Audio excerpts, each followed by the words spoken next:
सरला अपने माता पिता की प्रतिभाशाली, समझदार और गुणी बेटी थी। वो बचपन से ही सिर्फ घर के कामों में उलझ के नहीं रहना चाहती थी, बल्कि पुरुषवादी समाज की बेड़ियों को तोड़ आगे बढ़ना चाहती थी। आसमान को एक फाइटर पायलट बन छूना चाहती थी। अपने सपनों को साकार करने के लिए वो पढ़ना शुरू कर देती है और इस क्षेत्र में महारत हासिल करती है। उसकी कड़ी मेहनत रंग लाती है और महज 21 साल की उम्र में उसे एविएशन पायलट का लाइसेंस मिल जाता है और देश की पहली महिला पायलट बनने का गौरव प्राप्त होता है। लेकिन उसका सपना तो फाइटर पायलट बनने का था। माँ, मुझे फाइटर पायलट बनना है, जिसके लिए मुझे दिल्ली से कोलकाता शिफ्ट होना होगा। क्या? नहीं, कहीं नहीं जाना तुझे। बेटा, जो करना था कर लिया, अब और नहीं। पर माँ, समझने की कोशिश करो, मैं अपने सपने के बहुत करीब हूँ। अरे थोड़ा सा समझने की कोशिश तो कर। समाज में सब लोग बातें बनाते हैं, आते जाते रास्ते में ताने मारते हैं लोग। अरे तुझे शादी कर लेनी चाहिए मेरी बिटिया। अपनी बेटी सरला को किसी तरह शादी के लिए मनाकर उसके माता पिता एयरफोर्स में बतौर फाइटर पायलट काम कर रहे कैप्टन अभिनव के साथ उसका रिश्ता पक्का कर देते हैं। पारिवारिक रजामंदी से दोनों की मुलाकात एक झील पर होती है, जहां वो दोनों बोटिंग करते हुए एक दूसरे से बात करती हैं। हेलो मिस सरला, आपको मेरे अलावा और क्या क्या चीजें पसंद हैं? मुझे ये खुला आसमान, और वैसे कभी मेरा सपना भी आपकी तरह फाइटर पायलट बनने का था, पर शादी है ना? अरे चिंता मत कीजिए आप अपने इस सपने को शादी के बाद पूरा कीजिएगा और देखना, मैं पूरा सपोर्ट करूंगा आपको। अभिनव की ये बातें सरला का मन मोह लेती हैं। दोनों की ये पहली मुलाकात प्यार के अटूट बंधन से जुड़ जाती है। कुछ ही दिनों बाद उन दोनों की शादी हो जाती है। सरला एक अच्छी हाउसवाइफ की तरह अभिनव का पूरा घर संभालती है। सरला एक बच्चे की माँ भी बन जाती है। अब वो अपनी जिंदगी में इस तरह खो जाती है कि अपना फाइटर पायलट बनने का सपना तक भूल जाती है। अरे सरला, छत पर आम पापड़ सुखाने को रखा और देख, मुन्ना कब से रोए जा रहा है। इसकी दूध की बोतल भी पकड़ा दे मुझे। हाँ, ये लीजिए सासू माँ। सुनो सरला, अरे मेरी शर्ट भी लेती आना छत से। हाँ जी, ठीक है। सरला छत पे जाती है और पापड़ सुखाने लगती है। जैसे ही वो अपने पति की शर्ट रस्सी से उतारती है, तेज आवाज करता हुआ एक फाइटर प्लेन उसकी छत से गुजरता है, जिसे वो निहारती ही रहती है और सोचने लगती है। फाइटर प्लेन, मेरा अधूरा सपना। कहाँ खो गई इस आसमान को देखकर? किसे निहार रही हो? जी कुछ नहीं, बस ऐसे ही। मुझे आज ही जाना होगा ड्यूटी पर। बॉर्डर पर युद्ध छिड़ गया है और मैं सब समझ रहा हूँ कि क्या देख रही थी तुम। अच्छा जी, वैसे मैंने आपका बैग पैक कर दिया है। ठीक है, पर इस बार जब मैं ड्यूटी से वापस लौट कर आऊंगा ना, तो तुम्हें फाइटर पायलट बनता हुआ देखूंगा। वो कैसे? और अब तो मैं एक बच्चे की माँ भी बन गई हूँ। अब ये सब मुमकिन नहीं है। ऐसे? अरे माँ संभालेगी मुन्ने को तो। Thank you so much.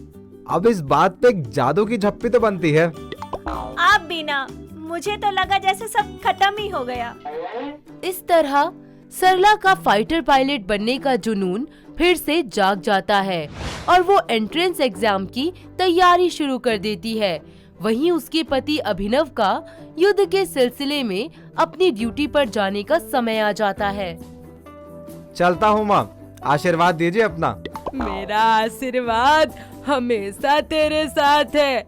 अच्छा पिताजी, जल्द लौटूंगा। तिरंगा लहरा कर ही आना बेटा। जी पिताजी। सुनो, तुम ऐसे रो मत यार, जल्द आऊंगा।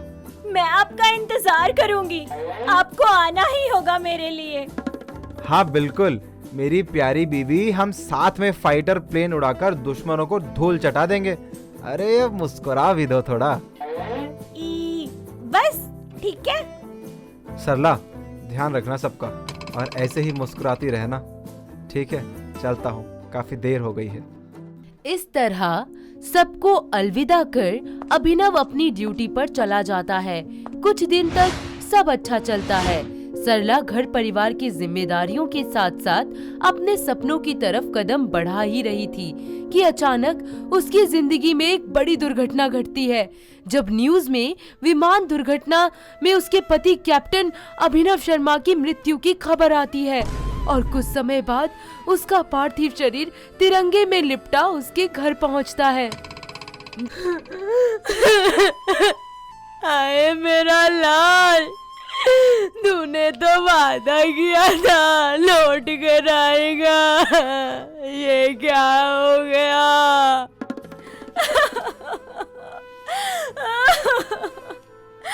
हे भगवान, ये क्या कर दिया आपने? अभिनव उठो ना, तुम ऐसे नहीं जा सकते, उठ जाओ। हाय, अभी तो मेरे बेटे की उम्र ही क्या थी। अरे बहू, अब तेरी जिंदगी से सारे रंग चले गए हैं। हाँ, हाय राम, बेचारों का एक ही लड़का था, वो भी देश के लिए कुर्बान हो गया। भगवान इसकी आत्मा को शांति दे। हाय, बड़ी दुख की घड़ी है। हाय हाय। पता नहीं कौन कौन से ख्वाब देखे थे मैंने, सब टूट गए। ऐसे सब चीजें अधूरी छोड़कर क्यों चले गए आप? अभिनव। अरे बेटा, संभालो अपने आप को। अब तू ही है हमारा सब कुछ। अरे शहीदों की बीवियां ऐसे रोया नहीं करती। अरे संभाल बेटा, संभाल अपने आप को। देख, अरे मुन्ने की तरफ देख तो सही। तू टूट जाएगी तो इसका क्या होगा? हाँ, मुझे संभालना होगा खुद को। मैं यूं टूटकर बिखर नहीं सकती। मैं हमारा सपना जरूर पूरा करूंगी। हाँ, मुझे करना ही होगा। इस तरह इस मुश्किल घड़ी में सरला अपने परिवार को स्नेह और प्यार से संभालती है। साथ ही अपने पति की मृत्यु के कुछ समय बाद वो कमर्शियल पायलट लाइसेंस हासिल कर लेती है। समय बीतता है, फाइटर पायलट की ट्रेनिंग हासिल कर वो फाइटर पायलट बन जाती है और अपने सपनों की उड़ान भर देती है, जिसके कारण सारे समाज में उसका और उसके परिवार का खूब नाम होता है। साथ ही वुमेन एम्पावरमेंट की एक नई मिसाल कायम होती है। तो देखा दोस्तों, जहाँ चाह वहाँ रहा। वुमेन पायलट सरला की ये कहानी कैसी लगी हमें कमेंट करके जरूर बताना। और चलो मिलकर सलाम करते हैं देश की शान बढ़ाने वाली इन बेटियों को।